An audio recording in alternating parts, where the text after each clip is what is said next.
Howdy, Horned Frogs. I'm Donald Griffin, bringing you today's top stories from around the globe. The Washington Post is mourning the loss of former executive editor Benjamin Bradley.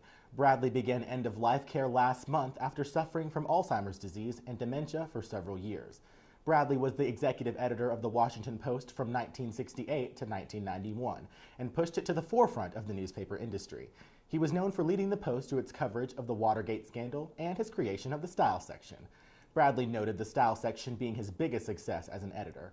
He died at the age of 93. The United Nations is passing the baton to 15 new countries after electing a new Human Rights Council on Tuesday. The General Assembly elected 10 of these nations by secret ballot at UN headquarters in New York. Bolivia, Botswana, Congo, India, and Indonesia were all re-elected to the Council. Each delegation serves a 3-year term. These nations must come from one of 4 of the major geographical zones. These zones range from Africa and Eastern Europe to the Asian Pacific region and Latin America. The Human Rights Council was created in 2006 and meets in Geneva to discuss global human rights violations and actions throughout the year. Travelers flying from West Africa to the U.S. have a new travel regulation. The Department of Homeland Security said Tuesday that these travelers must fly into one of 5 U.S. airports screening for disease: Kennedy International in New York, Newark Liberty International, Washington Dulles International, O'Hare International in Chicago, and Hartsfield-Jackson International in Atlanta.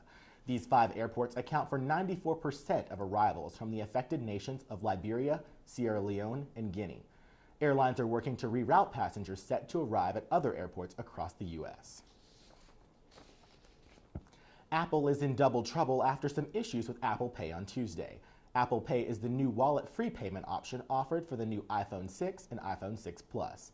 Many users reported being double charged for purchases made with Apple Pay after its launch on Monday. Bank of America reported that this was a problem with Apple Pay and not with their systems. Apple's PR team has not released a statement. For those using Apple Pay, make sure to check your account balance and contact your bank if you too have been double charged.